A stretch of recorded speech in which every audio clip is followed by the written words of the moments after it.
Ava thought it was just a stupid fight in traffic, until she looked in the mirror and saw 7 black SUVs following her, because the man on that motorcycle had marked her.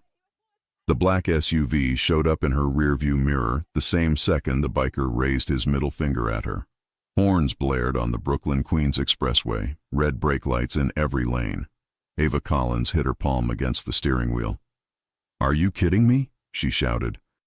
The motorcycle had cut across 2 lanes and forced her to slam on the brakes so hard her seatbelt dug into her chest. The rider slowed in front of her, engine rumbling, helmet turning toward her with lazy arrogance.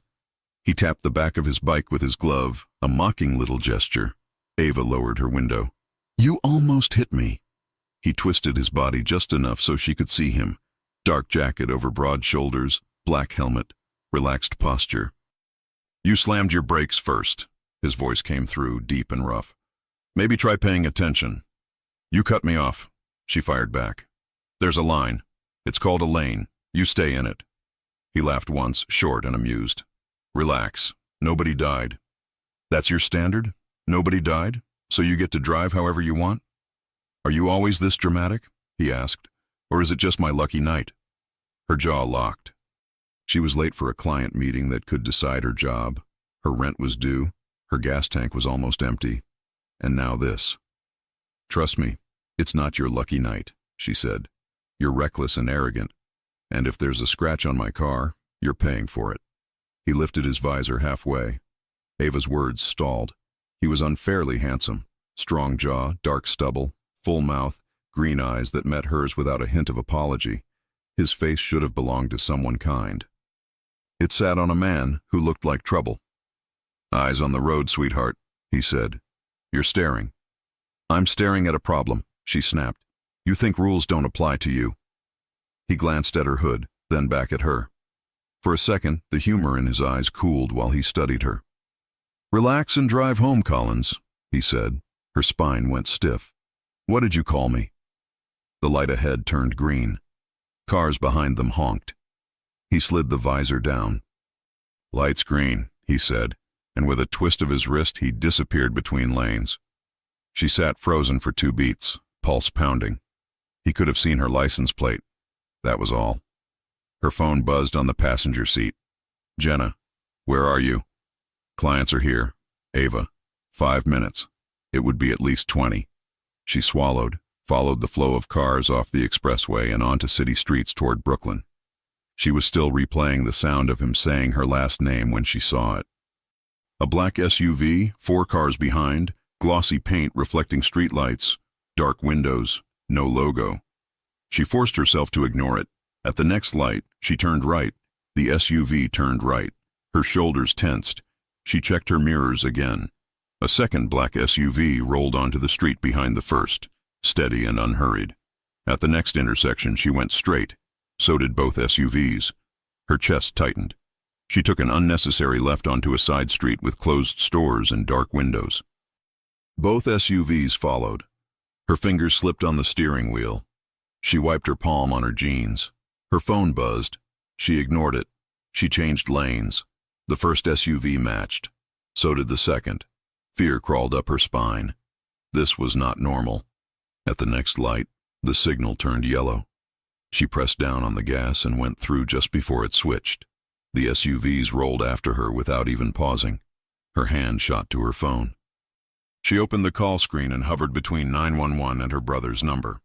Her brother, Nate Collins, was a detective. He would know what to do. But her thumb shook so badly she couldn't touch either contact. Traffic thickened. As she eased off the gas, the first SUV surged forward and slid into the lane beside her. The second closed in behind her bumper. From a side street ahead, a third SUV turned smoothly and pulled in front of her car. In a blink, she was boxed in. Her compact car sat in the middle of 3 dark vehicles. The light turned red. The SUV in front stopped. The one beside stopped. The one behind stayed so close she could not reverse. Ava's lungs forgot how to work. On the sidewalk, people walked past with shopping bags. Inside other cars, drivers watched, some with phones raised. A door opened on the SUV next to her. A man stepped out. Dark coat, fitted shirt, solid build, short dark hair, careful movements. He walked to her window and knocked once. "Ms. Collins," he said through the glass, "please step out of the car." Her fingers locked around the steering wheel. She shook her head. His expression did not change. He pointed past her shoulder. She turned to look. The driver's door of the front SUV opened. Boots hit the pavement. Black jeans, black leather jacket, helmet in one hand, dark hair slightly messy, shoulders loose. He walked toward her car with the same relaxed control she had seen on the highway. The biker. He stopped at her window. The first man stepped back. He rested one hand on the roof of her car and leaned in a little. "Open the door, Ava," he said. "We're done playing in traffic." Her heart jumped. "How do you know my name?" He lifted one brow. "Open the door." "I'm calling the police." Her voice shook, but she raised her phone anyway. "You can call whoever you want," he said. "But you're getting out of this car." Up close, his presence felt heavier. People on the sidewalk slowed, looked over, then turned away fast because they did not want to be seen staring. She forced herself to meet his eyes. "Who are you?" For a second, there was a hint of surprise in his face. He did not look used to being challenged. Then it vanished. "You'll find out," he said. "Right now you're going to step out, you're going to walk, and you're going to keep your head down." "No." The word came out before she could stop it. The men nearby went still. His jaw flexed. "You have no idea who you're talking to." "I know enough," she said. "You're some guy who thinks he can trap a woman with cars on a public street. That doesn't make you important. It makes you disgusting." Silence hit hard. He studied her, green eyes steady on her face. Then he nodded once as he reached a decision. "Leo Conti," he said. "Remember the name next time you lean out of your window and yell." The name slammed into her. She had heard Conti before. Night news, quick comments Nate would not explain, warnings at the office about certain people and certain blocks. Conti meant power and danger. Her throat went dry. He watched understanding move through her. "Now you get it," he said quietly. "You disrespected the wrong man tonight. I stopped traffic for you. My people watched. My enemies watched. You don't get to walk away and pretend this was nothing." "I didn't ask you to stop," she said, voice thin. "I just wanted you to drive like a normal person." "You crossed my line," he said. "That makes you my problem." He motioned toward the SUV behind her. "Get in the car. If you think I'm going anywhere with you, you're insane." "If you don't," he answered, still calm, "someone else will, on another corner, in another car, without my name attached." Her skin prickled. Lights, stores, people, no one stepping in. He stepped closer. "You go with me, you get home in one piece," he said. "You walk away now, you won't like who follows you next." Fear rose fast. Anger pushed right behind it. "Why should I trust you?" she asked. He leaned in, voice low. "Because if I wanted you gone," he said, "this conversation would be over." Cold slid through her. They stared at each other. Then Ava reached for the lock with a shaking hand and pressed it. The doors clicked. The man beside her opened her door slowly. He did not yank, did not grab. He stepped back and waited. Ava stepped out of the car, legs unsteady, phone clutched in her hand. Up close, Leo Conti was taller than she thought. The city noise stayed loud behind him. "Walk," he said. Every part of her wanted to say no again, but there was a thin, hard line now. Stay alive. She moved. They crossed between the cars. Two of his men followed behind, eyes on the street. She stopped at the open back door of the SUV. "If you hurt me," she said without looking at him, "my brother will find you." "Your brother already tried once," Leo said. The words cut through the panic. She turned. "What does that mean?" "Get in," he said. "We'll talk somewhere better than the middle of an intersection." She climbed in. The leather seat was cold under her legs. She sat stiff, bag on her lap, phone in her hand. Leo got in beside her. Another man took the front passenger seat. The driver pulled away, and her car disappeared in the side mirror as one of his men slid into it. They moved through the city in silence. Streetlights passed. The other SUVs stayed near, a quiet escort. "Where are you taking me?" she asked. "A safer place than where you were," he said. "I was going to work. You were going to get followed into a dark street and shoved into a vehicle that doesn't answer to me," he said. "This is the safer option.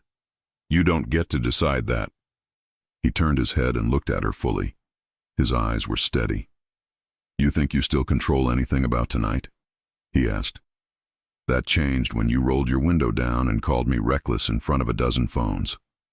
She pressed her lips together and looked back out the window. They crossed the river. The skyline rose in front of them, glass towers lit against the dark. After a few more turns, the SUV descended into an underground garage beneath a tall building. Security cameras watched every angle. A metal gate rolled down after they entered. The SUV stopped in front of a private elevator.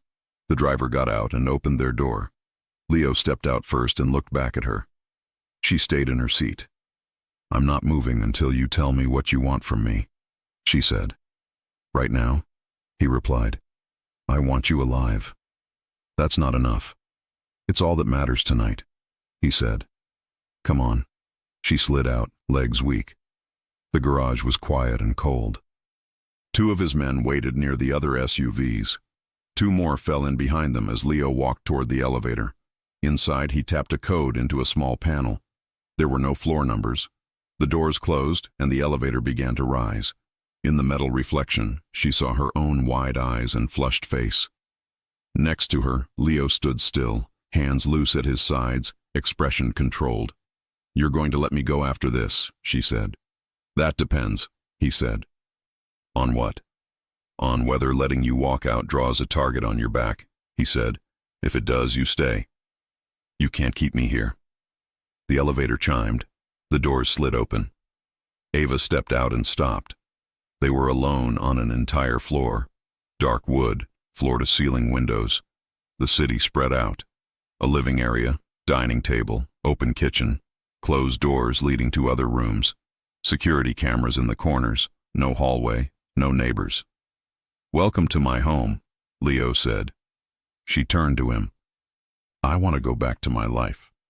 He watched her, green eyes sharp. "You don't have that life anymore, Ava," he said. "You argued with me in traffic. You drew the wrong eyes. Now you're standing in the middle of something you don't see yet." He took one step closer, close enough that she had to tilt her head back to keep his gaze. "You're not leaving," Leo Conti said. "Not until I decide it's safe for you to walk out that door." The elevator doors closed behind them with a soft, metallic thud that felt louder than it should. Ava stood in the center of Leo Conti's penthouse, pulse pounding in her ears, trying to understand how an argument in traffic had turned into this. The city glittered beyond the windows. Manhattan stretched out like a cold ocean of lights, but none of it made her feel less trapped. Leo walked past her, shrugging off his jacket. He placed it neatly over a chair, his movements controlled, precise, as if he had practiced hiding emotion for years. "You can sit," he said without looking back.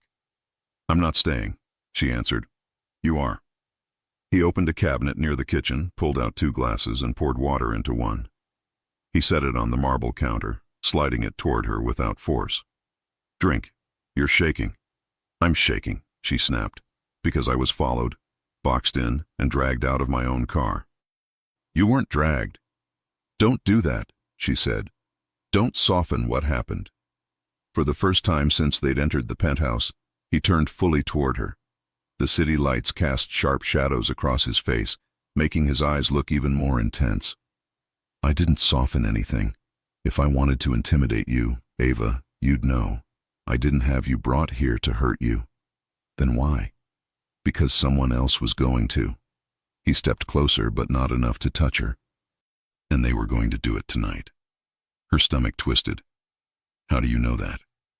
"My world has eyes," he said. "You became visible the second you screamed at me on the highway. Phones were out. People watched. Enemies watched."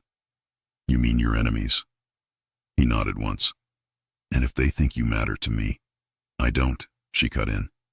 He didn't react. Whether you do or not isn't the point. Perception keeps people alive, or kills them. She folded her arms, hugging herself.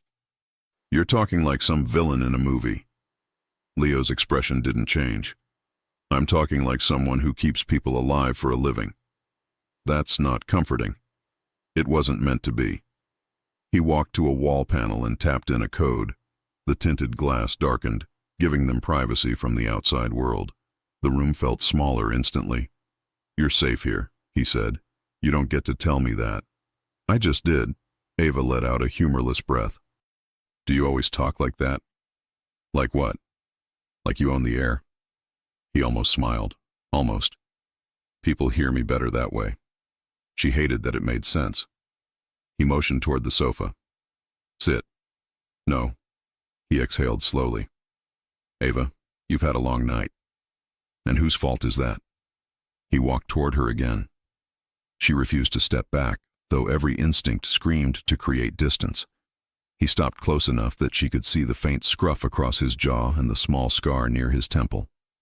I didn't ask you to yell at me in traffic, he said quietly. You made that choice. You cut me off. And you said it loud enough for half the city to hear. You provoked me. His gaze flicked down to her mouth for a second. Barely a second. But the movement sent a shiver through her. He stepped back as if he'd noticed it too. As I said, he murmured. A long night. Ava tore her eyes away. I want to call my brother. You will, not tonight. Why not? Because he'll come here with backup, Leo said. He'll make noise, and noise gets you killed. She froze. Is that a threat? No, he said. It's the truth. He walked past her, heading toward one of the closed hallway doors. Come on, I'll show you where you'll sleep. I'm not sleeping here. Yes, you are. He opened one of the doors, revealing a guest room that looked more like a suite in a five-star hotel. Soft lighting, a king-size bed, a private bathroom, a small seating area near a window overlooking the river. Ava clutched her bag tighter. How long do you plan on keeping me? She asked. Until I figure out what they want with you. They? Ava whispered. Someone was tracking you before I found you tonight. His eyes didn't waver. That's not normal, not random, and not my people. Ice slid down her spine. I didn't do anything, she said. I'm a designer, not, I don't know, whatever world you live in. I know what you are, Leo said. And what you're not. Then how could anyone be watching me? That's what I'm going to find out. He reached into a drawer in the nightstand and placed a folded shirt and sweatpants on the bed. You can shower, change, rest. Rest? She repeated. I'm being held hostage, if you want to call it that. What else would you call it? Protected, he answered simply. I didn't ask for your protection. You didn't ask for their attention either, he said. But you have it. She regretted the slight tremble in her voice when she said, I want to go home. He held her gaze for a long moment, something unreadable passing behind his eyes. You will, he said, but not tonight.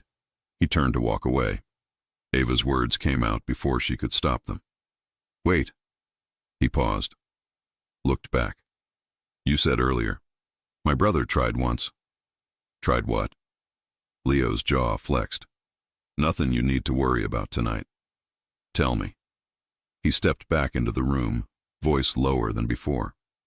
Years ago, he got too close to one of my operations. My brother is a detective, she said sharply.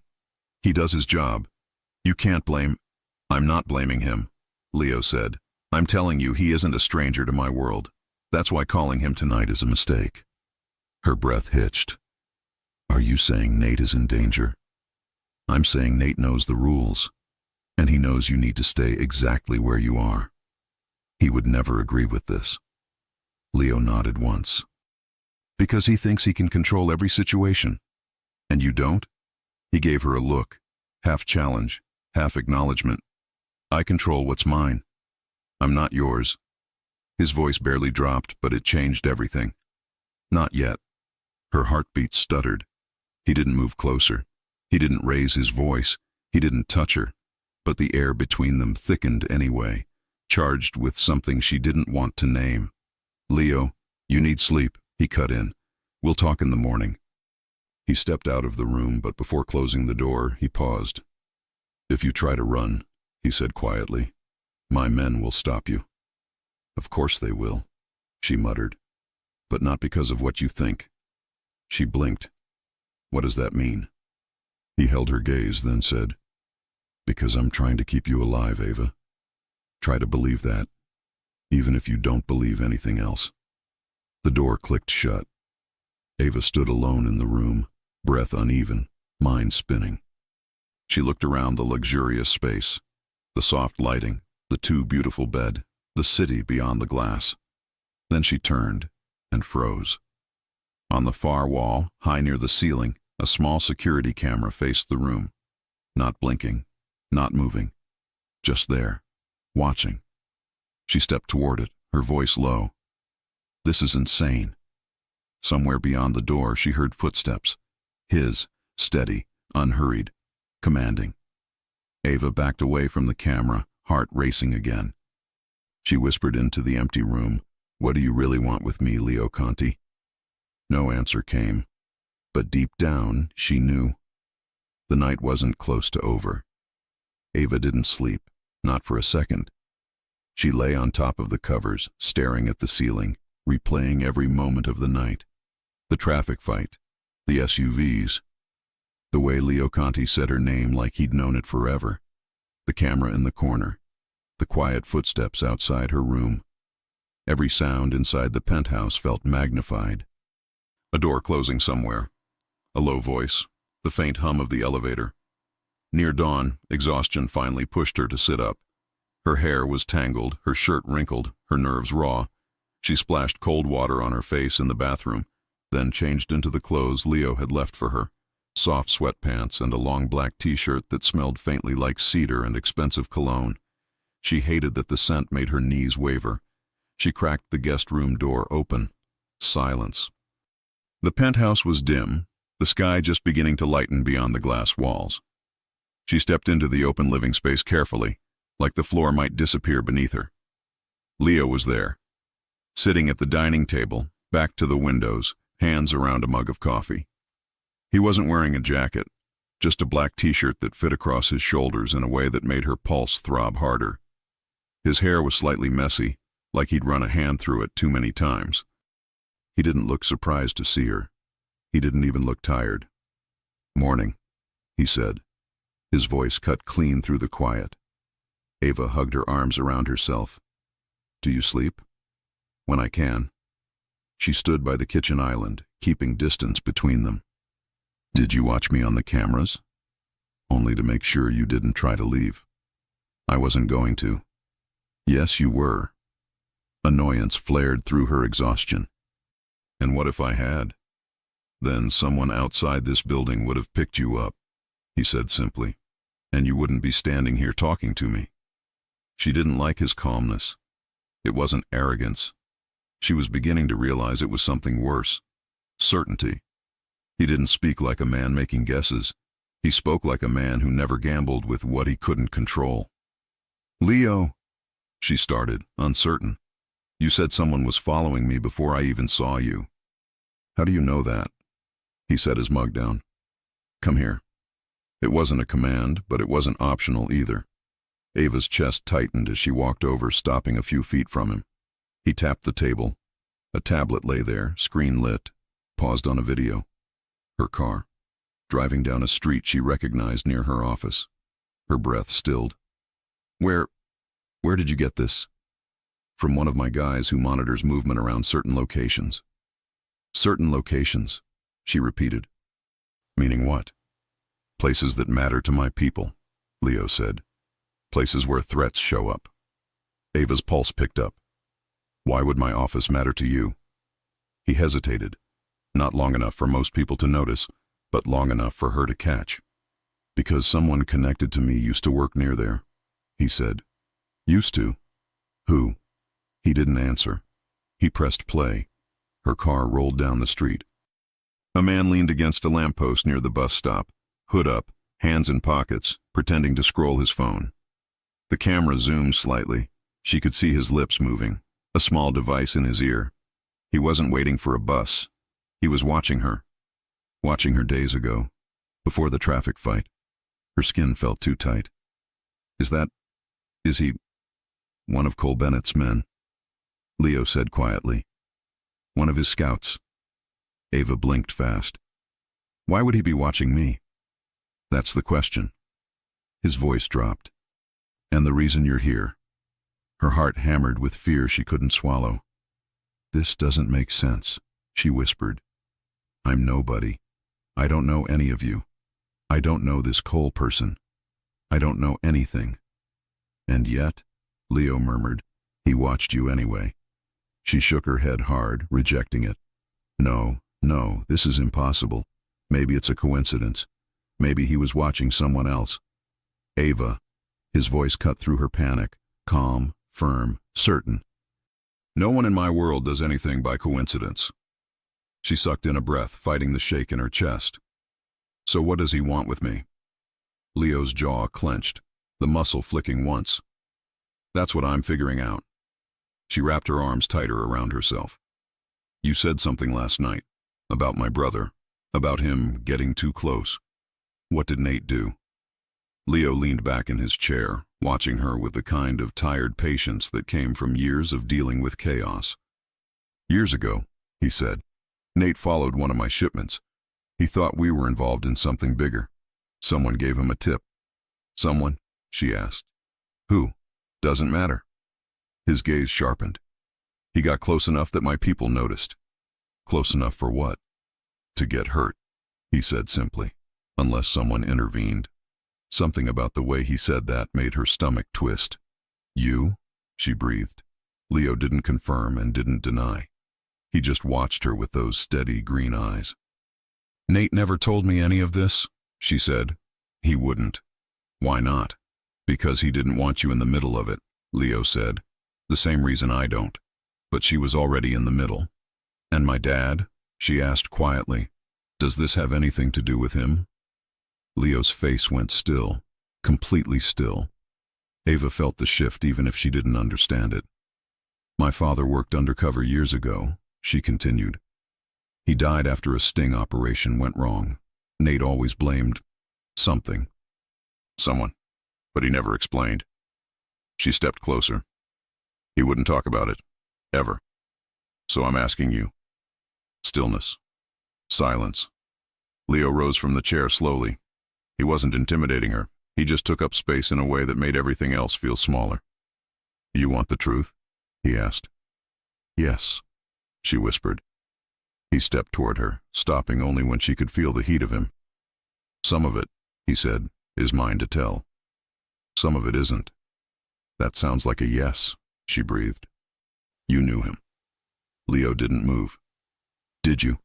She pressed. For the first time since she'd met him, something flickered in his eyes. Regret, maybe, or memory. Something heavy. But before he could answer, the elevator chimed. Leo's head snapped toward it. He moved in front of her without thinking, body shifting into something protective. The doors opened, and two of his guards stepped out. Boss, one said. We found something. Leo didn't relax. What? Someone tried to access the security feed on your private floor during the night. Ava's breath hitched. Leo's voice went cold. From inside or outside? Inside. Ava felt the blood drain from her face. Leo didn't look at her, but his hand tightened at his side. Who? He asked. The guard swallowed. It came from Adrian's system. Ava didn't know who Adrian was, but the way Leo went still, completely, dangerously still, told her everything she needed to know. The guard continued carefully. We checked twice. The attempt wasn't fully successful, but whoever did it wanted access to the guest room camera feed. The air punched out of her chest. The guest room. Her. Leo's jaw flexed hard. Where is he now? In his suite, the guard said. Said he couldn't sleep. Leo didn't hesitate. He turned to Ava. Go back to your room. Leo. Now, he said. His voice wasn't loud, but it carried more force than any shout. She didn't move. What's going on? Why would someone in your own place? Because someone inside my family is helping Cole Bennett, Leo said, and I need to know why they were watching you. Her stomach flipped. Your family? Leo didn't blink. Adrian Conti is my cousin. The name hit her like a cold slap. You think your own cousin is spying on me? She whispered. I think he's doing a lot more than spying. Her throat felt too tight to breathe. What does he want with me? Leo stepped closer, close enough that she had to look up to see his face. That, he said, voice low and controlled, is what I intend to find out, but I'm not doing it with you standing here. She swallowed hard. I'm scared. He reached out, not touching her, but close enough that she felt the warmth of his hand near her elbow. You should be, he said honestly, but not of me. She held his gaze, breath catching again. Go to your room, Ava, he said. Lock the door. Don't open it for anyone but me.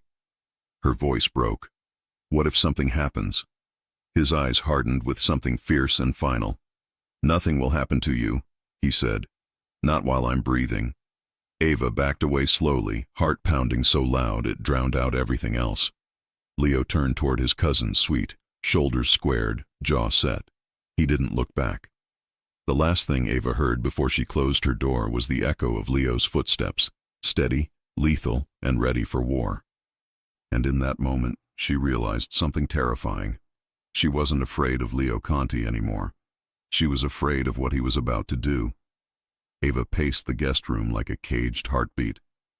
Every few seconds she stopped and listened, straining for any sound from the hallway. Voices, footsteps, anything that might tell her what was happening between Leo and his cousin behind those closed doors. But the penthouse stayed painfully quiet, too quiet. Her mind spun through everything Leo had said. Someone inside his own family. Someone watching her camera feed. Someone working with Cole Bennett. Someone dangerous enough that Leo's voice had shifted from calm control into something sharp and deadly. Ava wrapped her arms around herself and stepped toward the window. The sky was fully awake now, streaks of gold spreading over Manhattan. It should have been comforting. It wasn't. A faint sound echoed down the hall, a door opening, then another. Men's voices, low, tense. Not Leo's. Her pulse raced. She pressed her ear to the door, breath held. She could make out words now, clipped and angry. You're wrong, Leo. Adrian. She recognized the voice from earlier when the guards had mentioned him. Then Leo's voice came, low but unmistakably dangerous. Tell me why your system accessed that camera. It didn't. You're going to lie to me? It wasn't me. Someone used your access codes. Then someone stole them. Leo's voice dropped even lower. Who? A long pause. Ava's throat tightened. She hated the fear curling inside her, but she also hated how badly she wanted to hear Leo's voice again, anything to steady her spinning nerves. Adrian spoke again, softer. You're paranoid, and you're avoiding the question, Leo said. Why were Cole's men watching Ava before she even knew my name? Why did a scout show up near her office? Why did my system show your login requesting access to her room? I don't know what you think I did. Leo cut him off. I don't think. I know what the system shows. Another pause, this one long enough to make Ava's chest ache. If you're implying I'm helping Cole. I'm not implying anything, Leo snapped. I'm telling you I'm out of patience. The air in the hallway vibrated with tension. Then footsteps. Closer. Moving toward her room. Ava stumbled back from the door just as someone knocked. Hard. Open the door. Not Leo. Her stomach dropped. She stayed silent. Another knock. Ava, it's Adrian. Let me in. Her breath hitched. No, no, no, no. She stepped farther away, voice barely a whisper. Leo said, I know what Leo said. Adrian called, tone twisting into frustration. But he's not thinking clearly right now. I can explain what's happening. You need to open the door. Her hands trembled. She looked around. There was no weapon. Nothing she could use to defend herself. Only a heavy lamp. She grabbed it. "Go away," she shouted, voice cracking more than she wanted. Silence. Then, "Ava." Leo's voice. Relief exploded in her chest so fast she nearly dropped the lamp. "Open the door! It's me!" She rushed forward, cracking the door open an inch, just enough to see him. Leo stood there, broad shoulders filling the hallway, jaw tight, eyes sharper than she'd ever seen them. Adrian hovered behind him, face flushed with anger, or fear. She couldn't tell. "Are you okay?" Leo asked. She nodded even though she wasn't sure. "He knocked," he said. I know what he said. Leo turned his head slightly toward Adrian. "Leave." Adrian's jaw clenched. "Leo, leave," Leo repeated. "Now." Adrian glared at Ava for a fraction of a second, or maybe she imagined it. Then he walked away, footsteps echoing down the hall until a door slammed. Leo exhaled roughly and placed a hand on the doorframe, not blocking her but steadying himself. "Did he scare you?" She swallowed. "Yes." His jaw flexed. "He won't do it again." He didn't say how he planned to make sure of that. "Come with me," he said. "We need to talk." Ava hesitated. Every instinct screamed don't follow, but something else, something warmer, shakier, undeniably real, pushed her forward. Trust, or something close enough to it that she couldn't name it. She stepped into the hallway. Leo placed a hand on her back, guiding her gently. Not pushing, just enough to make her feel safe. He walked her into the open living area. The guards were gone. Adrian was gone. Only the morning light and the quiet hum of the city remained. Leo sat at the dining table and motioned for her to sit across from him. She did. For a moment neither of them spoke. His eyes studied her, assessing her fear, her exhaustion, her anger. She broke the silence first. "What's happening?" His expression shifted, still hard, still controlled, but more honest than before. "You were watched," he said quietly. "Long before yesterday. Long before I pulled you out of that car." "I don't understand why," she said. "I don't either." His tone sharpened. "Which is a problem." Ava bit her lip. "And Adrian?" Leo leaned back, fingers tapping once on the table. "Adrian knows things he shouldn't know. He's had access he shouldn't have used.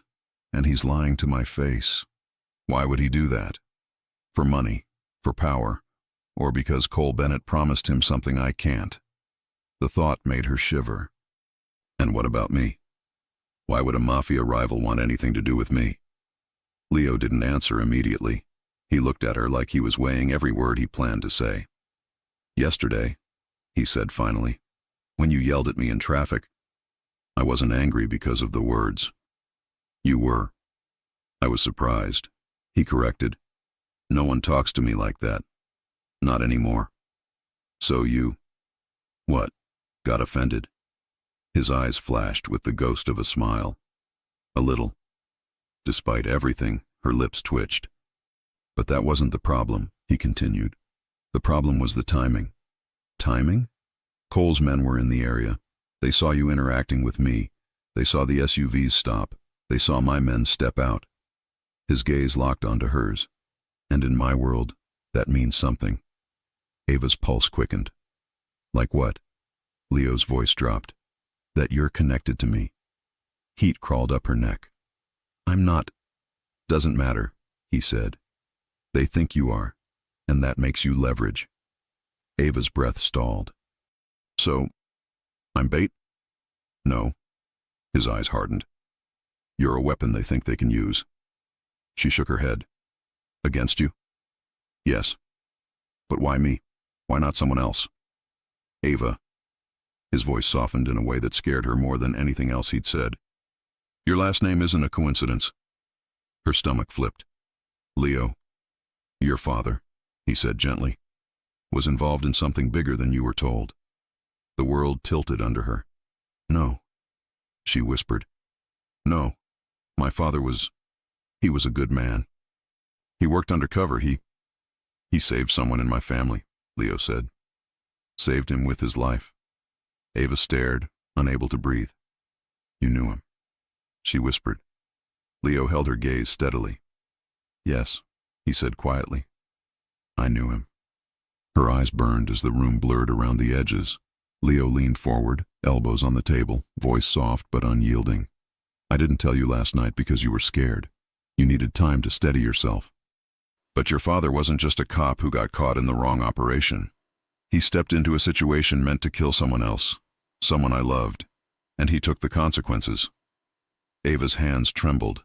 She gripped the edge of the chair to keep them still. My father died helping you. Leo looked down for the first time since she'd met him. He died because I couldn't get there fast enough. Pain stabbed through her throat like a blade. You were there? I was on my way.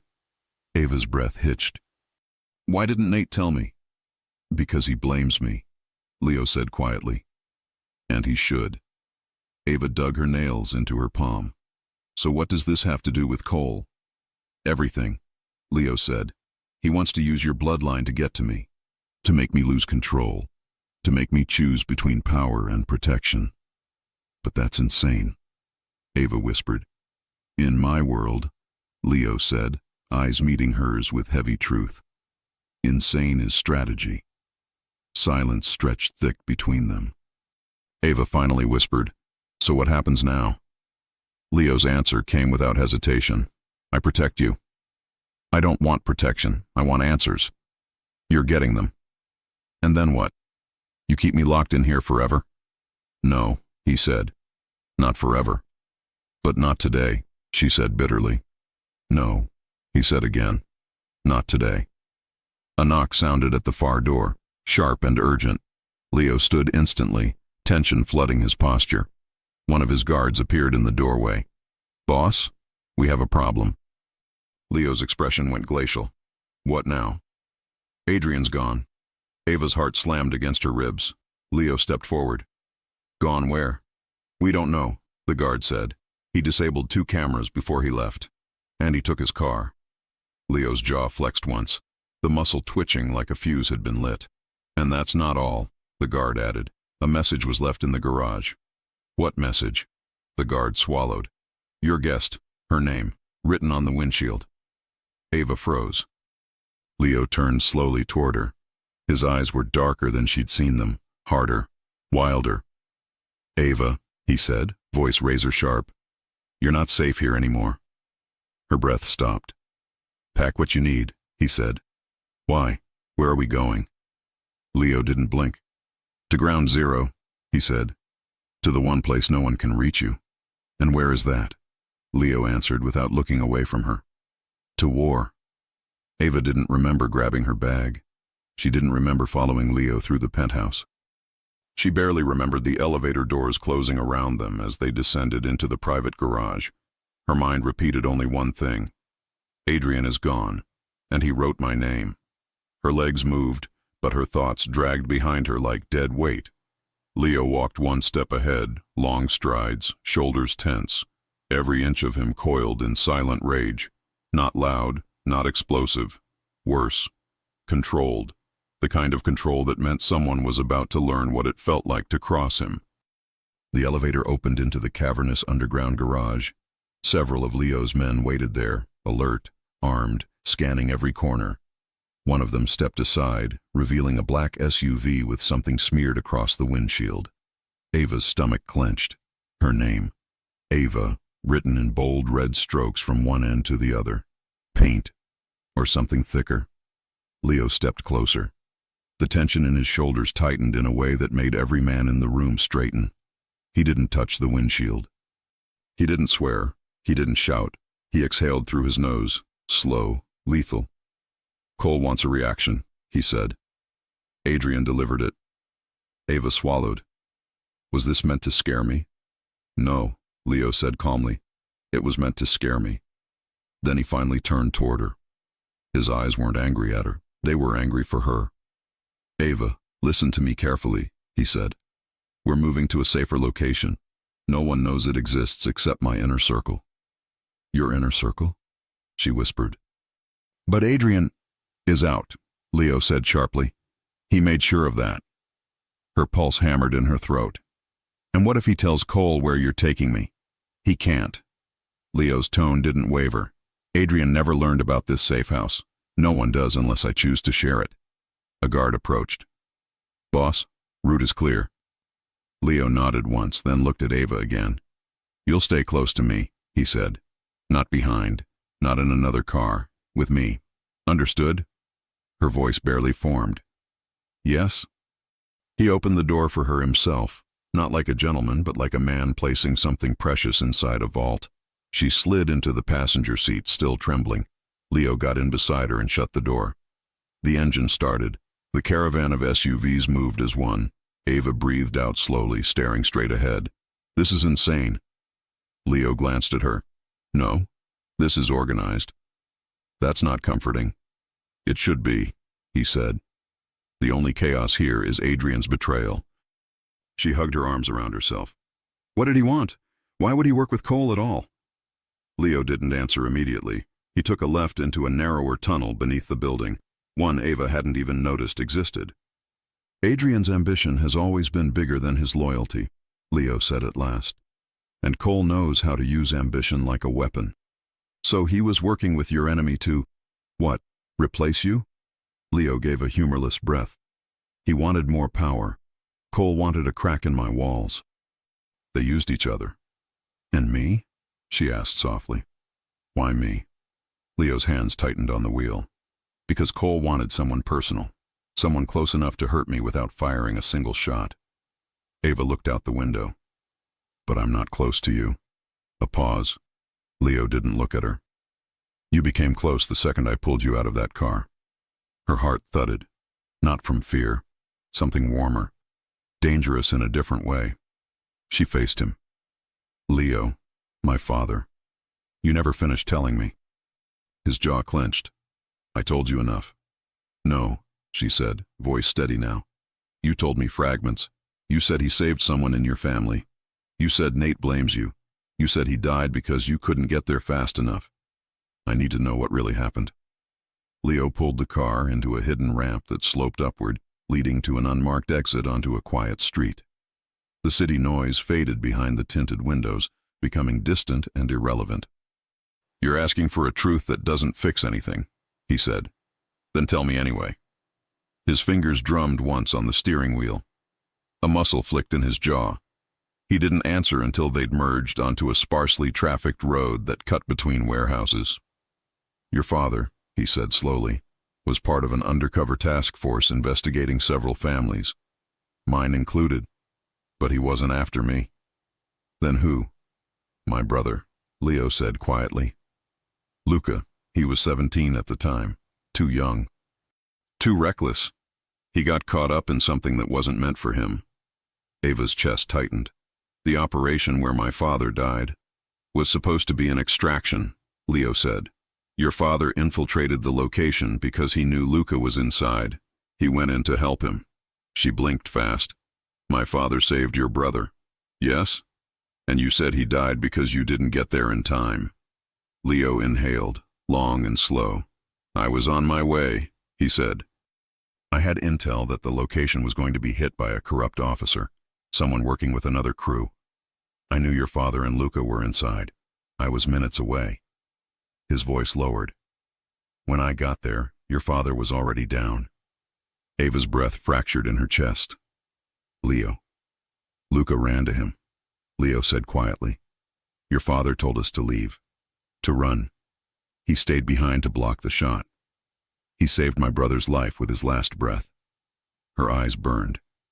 No one had ever told her this. No one had even hinted. And the person who shot him? Not one of mine, Leo said. Not even close. Her grip on her own hands tightened. Then why would Nate blame you? Because I survived, Leo said simply. And his father didn't. The words landed like stones in her stomach. They drove in silence for a long moment, until Ava found her voice again. What does Cole want with me then? Revenge? A trade? Neither, Leo said. He wants leverage. Something to destabilize me. Something to make me react. Ava swallowed. And he thinks I'm that leverage. You are, Leo said quietly. She exhaled, shaky. And you're taking me somewhere no one can find. Yes. And if Adrian tries to lead Cole to us? Leo's eyes hardened. He'll fail. How can you know that? Leo glanced at her, gaze sharp. Because I will end this before he gets the chance to try. Her heartbeat staggered. She didn't know if she feared his world more, or the certainty in his voice. The road darkened as they turned into a long, almost empty service lane beneath an old overpass. The SUVs following them split into different directions, some taking alternate routes, some peeling away to confuse anyone tracking them. Ava frowned. Where are we going? Leo typed a code into a dash panel she hadn't noticed. A hidden gate rose ahead of them. Ground Zero, he said again. But this time the phrase felt heavier. Real. What is it? She asked. A place I built after Luca's death. He paused. A place where no one can get in unless I invite them. And Adrian? We'll never see it. They entered a dim underground corridor that stretched like a tunnel into darkness. The gate closed behind them with a metallic thud that echoed too loudly in Ava's chest. Leo parked in a private bay and turned off the engine. Ava stared at him. Tell me the rest. Leo rested his hands on the wheel. What rest? You said some of the truth wasn't yours to tell, so tell the part that is. His gaze lifted to hers. The green in his eyes looked darker down here, almost black. You're right, he said quietly. I didn't finish. Her throat tightened. Finish it now. Leo reached across the console, not touching her, just closing the small distance between them. Ava, he said softly. Your father didn't just save Luca. Her breath caught. He continued, voice low. He saved me too. The world tilted. Ava stared at him, stunned. You? He nodded. I was supposed to be at that location. I was late. If I had been inside when the corrupt officer opened fire. He paused. I wouldn't be here. Her heart thudded painfully. So he saved both of you. Yes. And you. She swallowed. You never told Nate? He wouldn't have listened, Leo said. And he wouldn't have forgiven. So you kept it a secret? No, Leo said. I carried it. They're different things. The silence between them thickened, heavy with everything unsaid. Ava let out a small, ragged breath. Everything about my life changed after my father died. Nate changed. I lost him in a way too. And all this time I was trying to protect what he left behind. Leo said. Both of you. Her voice cracked. By keeping me here? No, he said firmly. By keeping you alive. Her eyes burned, but she forced herself to hold his gaze. Leo, she whispered, what am I to you? Something shifted in his eyes, something raw, something unguarded. You're the only thing in this city I won't lose, he said. Her breath hitched. Before she could respond, a sharp buzz cut through the car, Leo's phone. He looked at the screen, expression turning to stone. What is it? She asked. Leo answered without looking at her. Ava, they have your friend. Her blood turned to ice. Who? Mia? Leo's jaw tightened. Cole's crew took her 10 minutes ago. Ava's vision blurred. No, she has nothing to do with this. Leo finally looked at her. When he spoke, it wasn't cold, it was lethal.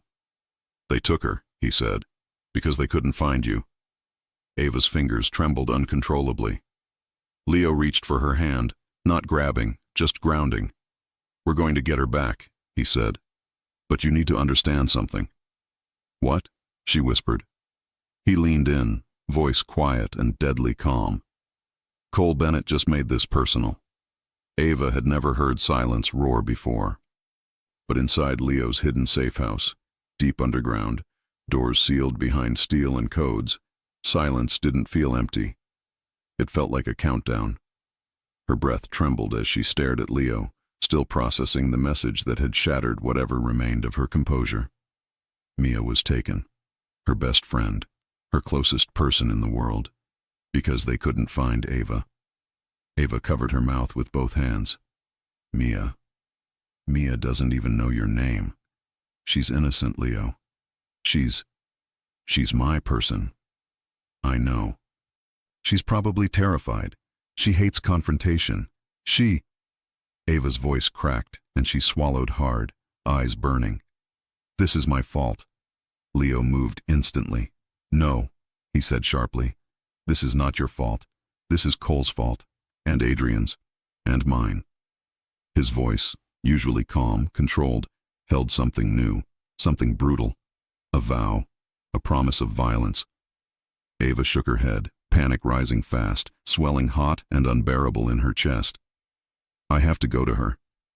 I have to. You're not going anywhere. I can't stay here, she cried. She's out there. Leo, she's alone. If you leave, he interrupted, he'll take you too. Good, then take me. Let Mia go. Leo's jaw flexed so sharply it looked painful. Don't say that again, he said, low and dangerous. But it's true. Her voice broke as tears slipped down her cheeks. She doesn't deserve this. And you do? He snapped. Ava froze. Leo rarely raised his voice. He didn't need to. But now he wasn't hiding his emotions. You think you're the only one who wants her safe? He said. Cole took her because he knows what she means to you, because he knows you won't run, because he knows you'll walk straight into his trap to get her back. Ava's chest tightened, and he's right. Leo stepped closer, close enough for her to see the fury tightening his features. No, he's not. She blinked up at him, trembling. Then what am I supposed to do? Sit here? Wait? Pretend I'm not the reason my best friend is in danger? Leo's eyes softened, only for a second. I'm not asking you to do nothing, he said. I'm asking you to trust that I will get her back. Ava looked away, voice small. I don't know if I can. He didn't flinch, but the truth cut him. She saw it in the slight drop of his shoulders. She wiped her eyes. Tell me everything. What did the message say? Leo pulled out his phone and turned the screen toward her. A photo. Mia in a warehouse-like space, bound to a chair, eyes terrified, a smear of dirt on her cheek. Her outfit from earlier that day, a pale sweater Ava had complimented, looked wrinkled.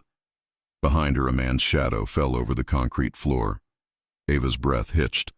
Below the picture a message. Bring her home, Conti. We want the girl you're hiding.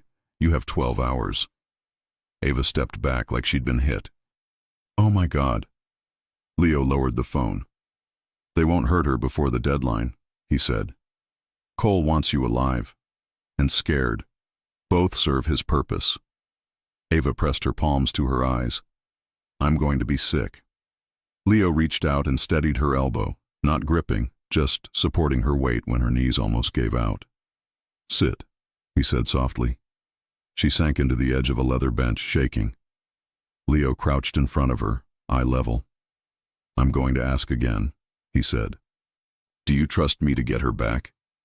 Ava's voice was barely a whisper. I want to, I do, but you're scared, he finished. Good. Fear keeps you alive. She closed her eyes. Leo, why is this happening to me? He rested his palms on his knees, leaning closer. His voice dropped. Because I wasn't honest with you from the start, and because my world doesn't let anyone stay innocent. Not me, not my family, not even the people who cross my path. She whispered, I didn't cross your path. You cut me off in traffic. He exhaled, almost a laugh, but bitter. And I've regretted that moment every second since. She opened her eyes, and for the first time, Leo wasn't a force of power or violence or control. He was a man carrying guilt so heavy it distorted every part of him. What do we do?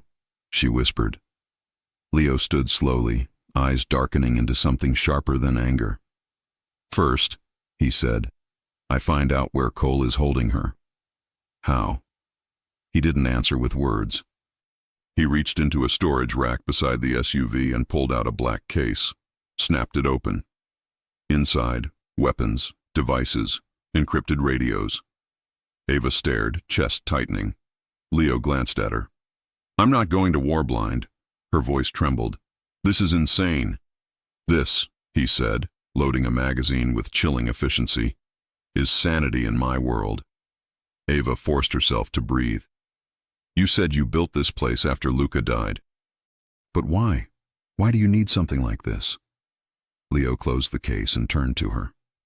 Because I learned one lesson that night, he said. The world takes the people you love if you're not ready to defend them.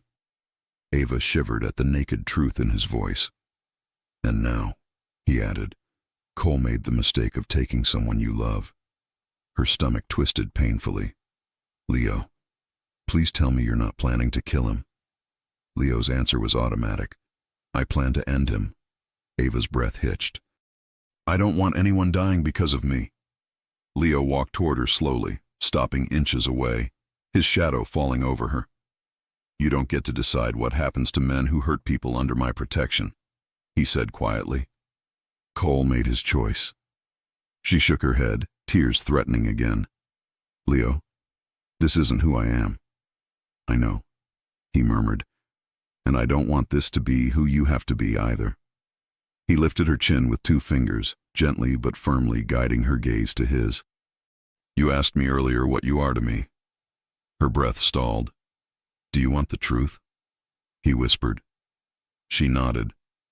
You're the only thing in this city that matters now, he said. Ava's heart clenched so hard it hurt.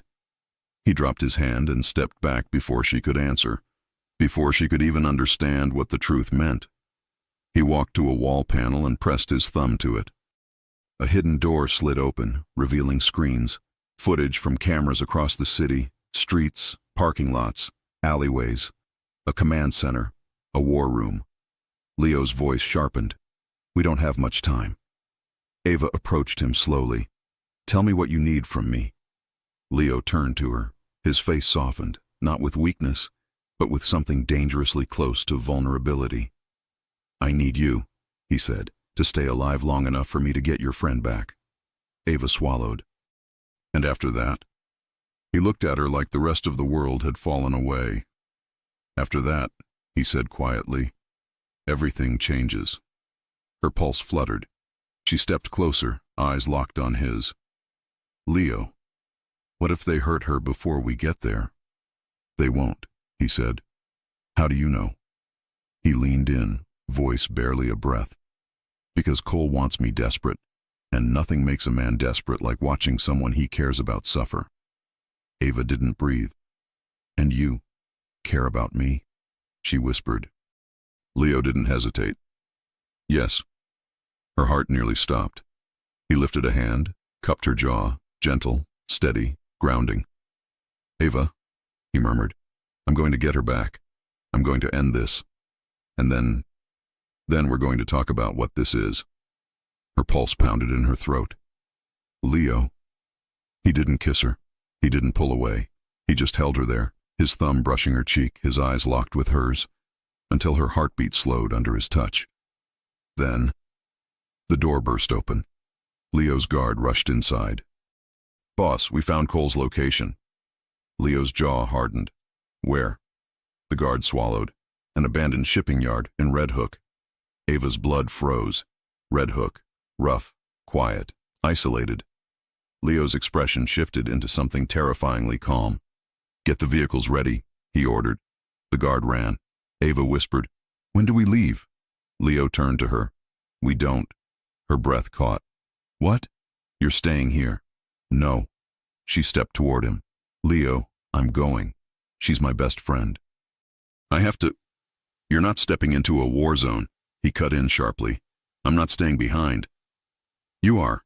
No. Ava, I'm going.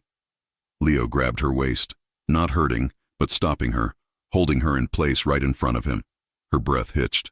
Ava, he said softly, if you walk into that place, Cole will kill you before he kills me, because he knows he wins that way. She shook her head, tears rising. I can't just sit here and hope you come back. Leo leaned his forehead to hers, voice low. You're not hoping, he said. You're trusting me. Her breath trembled. I don't know how to do that. Yes, you do, he whispered. You started the moment you got into that SUV. A tear slid down her cheek. Leo caught it with his thumb. "I'll bring her home," he murmured. "Alive. I swear it on my brother's life." Her heart twisted painfully. "Leo." He pulled back just enough to look into her eyes. "Lock the doors behind me," he said.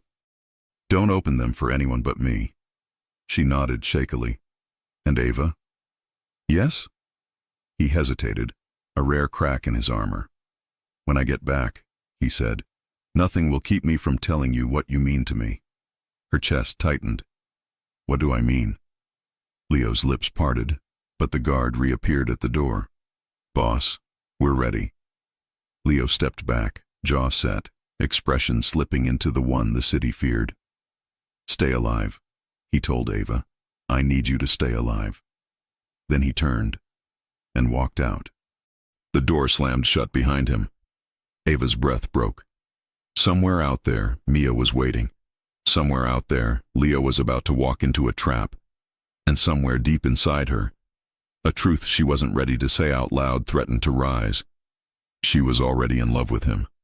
The moment Leo disappeared behind the steel door, Ava felt something inside her collapse like a floor giving way. The safe house, previously a bunker of control, now felt like a hollow shell, every wall echoing her breath, every shadow stretching too long. She wrapped her arms around her stomach, trying to stop the trembling. Mia was out there somewhere. Leo was walking straight into a trap, and Ava was locked underground, powerless.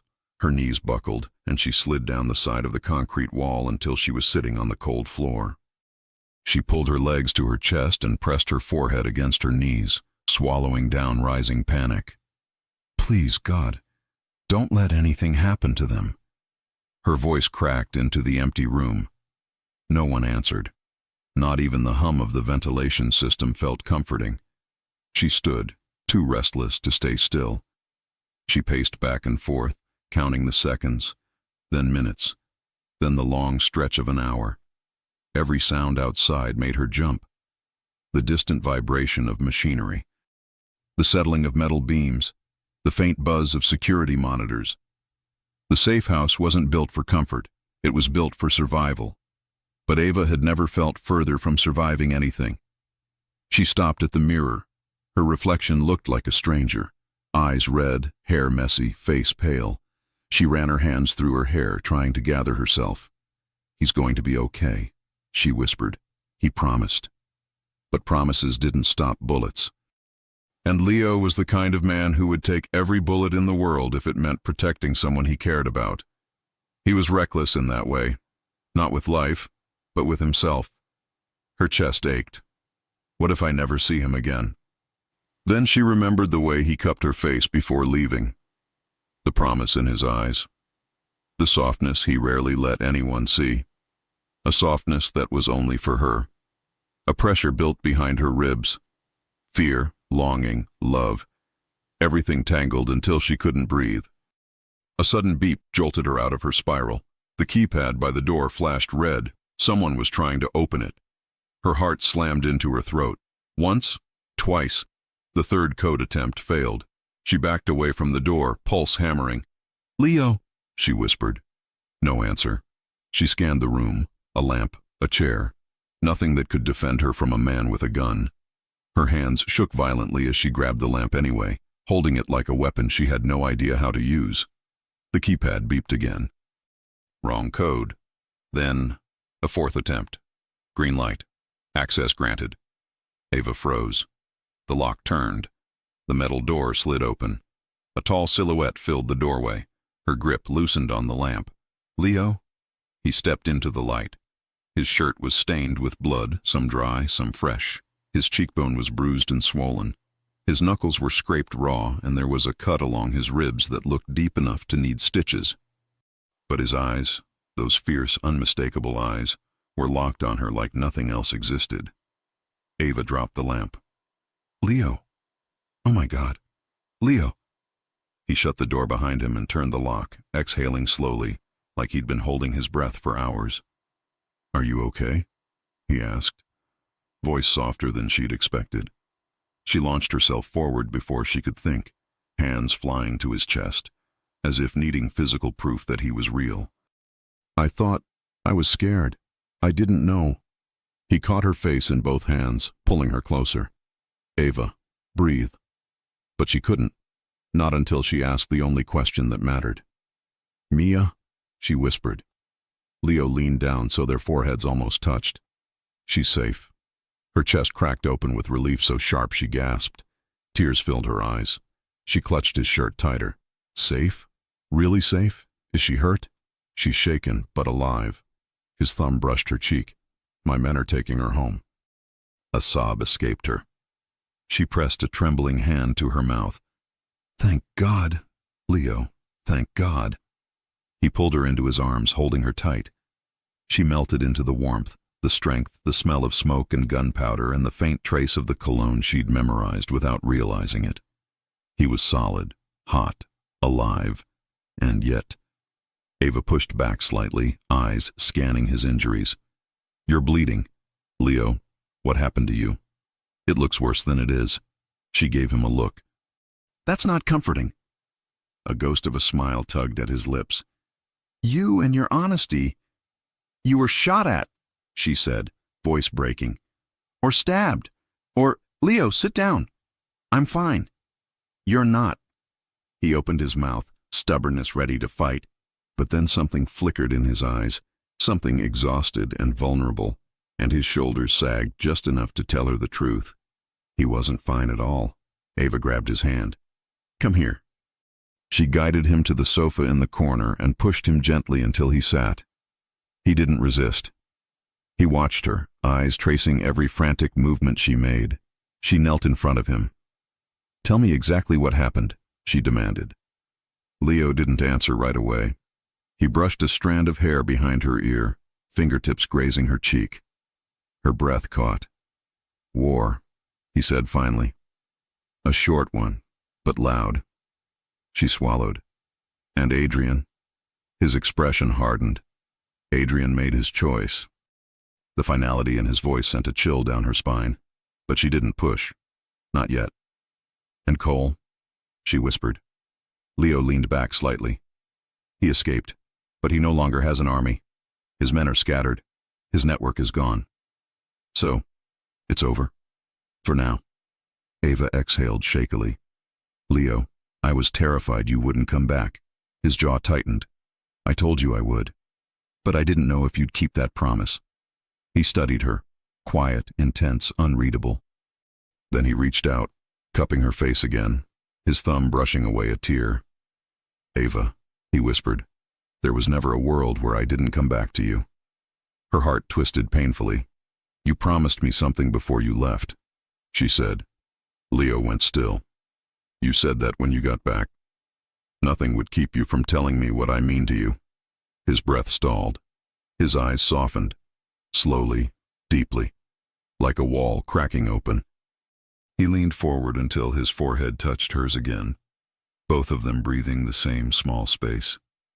Ava, he murmured, you are the first thing in my entire life that made me want to be better. Her lips parted. You matter to me in ways I don't know how to say without ruining every line I've drawn for myself. He paused, voice dropping to a rasp. I tried pushing you away. I tried pretending I didn't care, but I can't. Leo. His thumb traced her lower lip, making her breath tremble.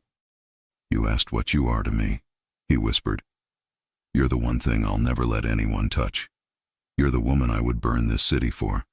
You're the person I didn't think I'd ever deserve. Her heart pulsed so hard it hurt. Leo, she breathed. I'm not finished. His voice was low, intense, desperate in a way she had never heard from him. You walk into my life and fight me at every turn, he said. You tell me no when others tell me yes. You stand in front of danger like you don't even realize you shouldn't. And somewhere between the moment you yelled at me in traffic and the moment I kissed you in that penthouse, I fell. Ava froze, fell, into her, for her. Leo. He swallowed hard. I love you. Her breath stopped entirely. He said it, the thing she was terrified to want, the thing she felt and didn't dare admit. A tear rolled down her cheek. She leaned in, hands gripping his shoulders. Leo, she whispered, voice shaking. I love you too. Something inside him cracked. His control, his restraint, the armor he spent years building. He pulled her onto his lap in one swift, desperate movement. Their lips met, slow, deep, devastating. Not the kiss of two people crashing together, but of two people finding home. Leo's hands roamed her back, her hair, her waist, pulling her closer like he needed her to breathe. Ava cupped his jaw gently, careful of his injuries, overwhelmed by the heat and tenderness pouring out of him. They kissed until the fear of the night faded, until the world finally felt still. When they pulled apart, Leo rested his forehead against hers again, chest rising and falling with rough breaths. What happens now? She whispered. Now, he said softly, I keep you safe every day of your life. And if danger comes back? Leo lifted her hand, kissing her knuckles. Then danger learns who it's dealing with. Ava smiled through her tears. And what about us? She said quietly. He pulled her closer, lips brushing her temple. We're not going anywhere, he whispered. You're mine, Ava Collins, and I'm yours. Her heart fluttered. She curled against him, letting his arms wrap around her. Warm, strong, protective. For the first time in her life, danger didn't terrify her, because she wasn't facing it alone. She was facing it with Leo Conti, and nothing in the world felt safer than that. She stayed in his arms for a long time. Time didn't feel real down there. No windows, no clocks, only his heartbeat under her ear and the slow rise and fall of his chest. At some point, her breathing matched his without her noticing. I should check on Mia, Ava murmured at last, voice small against his shirt. You will, Leo said. They're almost there. How do you know? He nodded toward the wall of screens. Because I don't like guessing. Reluctantly, she pulled back from his embrace. Leo stood with her, one hand still on her waist as if he wasn't ready to let go completely. They walked together toward the monitors. One of the feeds showed the front of Mia's apartment building in Queens. A dark SUV slowed to the curb. Two of Leo's men got out.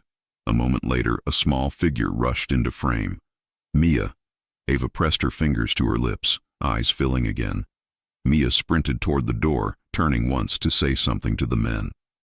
One of them pointed to the camera as if reminding her someone was watching. She looked up, straight at the lens. Ava, she whispered before she could stop herself, like Mia might somehow hear it. Her best friend's eyes were still red and frightened, but she was walking on her own. No bruises she could see, no restraints, just shock and confusion and a kind of shaky gratitude as she stepped into the building. She's okay, Ava breathed.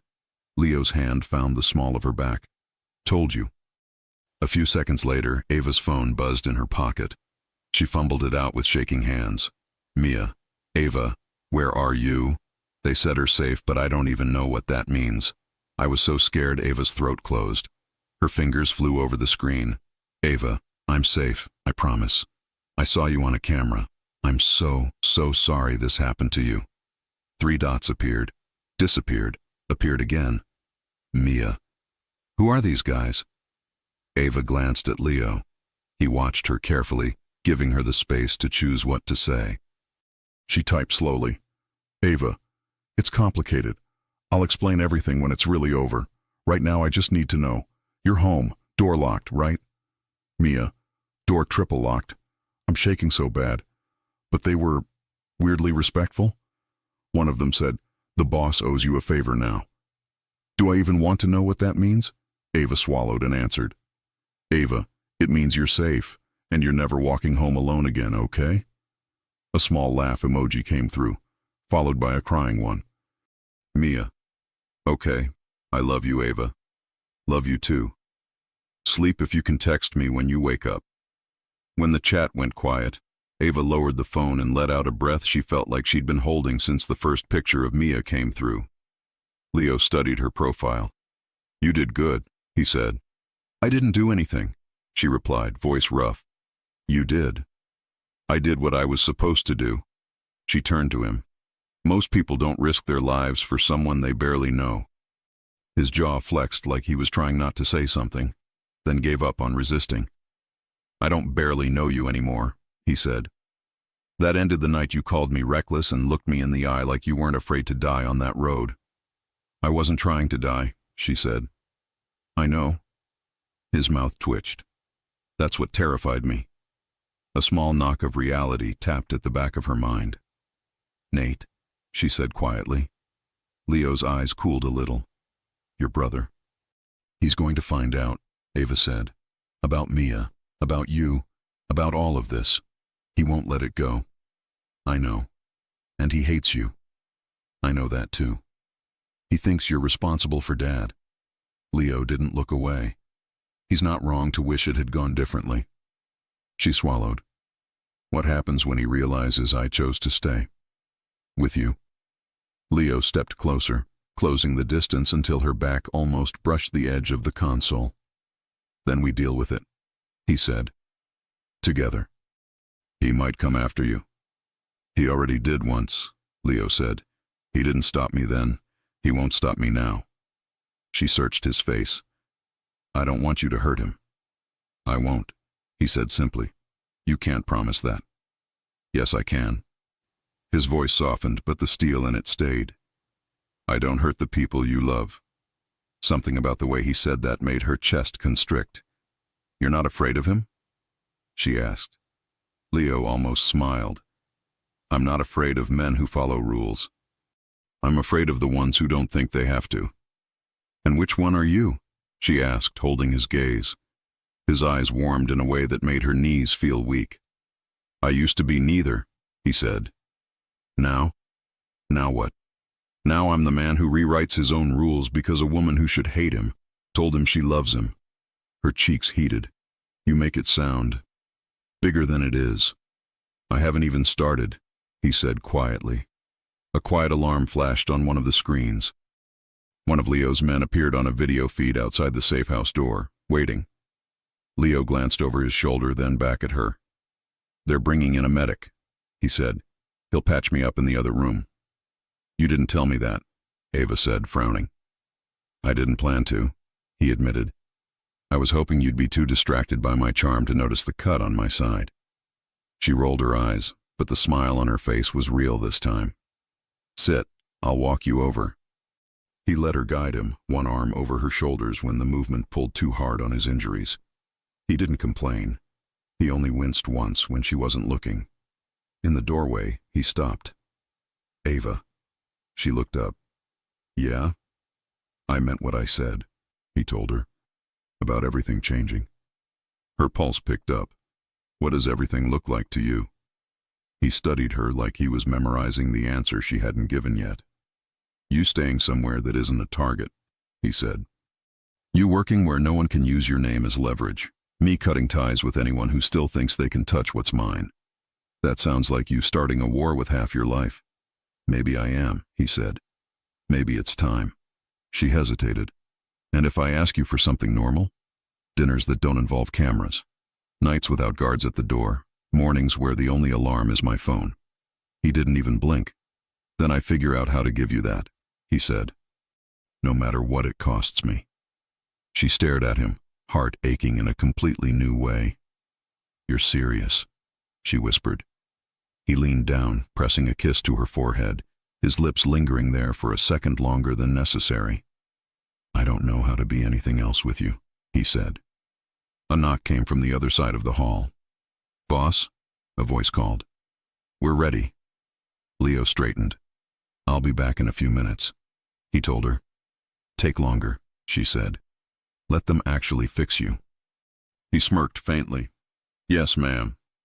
She watched him walk away, surrounded by men who would follow him into fire without hesitation. For the first time, she understood why. Not because he was feared. Because when Leo Conti cared about someone, he meant it in full. Ava stepped back into the main room and looked at the dead screens, the locked door, the quiet air. Her phone lit up again. "Mia, when this is over, you're telling me everything." Ava smiled. "Ava, deal, but you're not going to believe who I fell for." 3 dots appeared. "Mia, is he at least hot?" Ava's gaze drifted toward the hall where Leo had disappeared. She typed back, "Ava, you have no idea."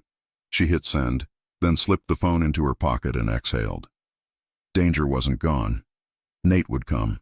Cole might still be out there somewhere, licking his wounds. But for the first time since this started, the future didn't feel like a dark tunnel. It felt like a road. Messy, complicated, dangerous, but a road she wasn't walking alone. And whether the world liked it or not, Ava Collins had already made her choice.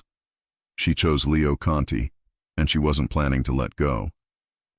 If you enjoy stories like this, take a moment to subscribe to the channel. That's how I'll know you truly liked it. Even if you're watching on your TV, grab a second to join this family of fans who love emotional and heartfelt stories. Your support means everything, and it helps us bring you even more tales like this one.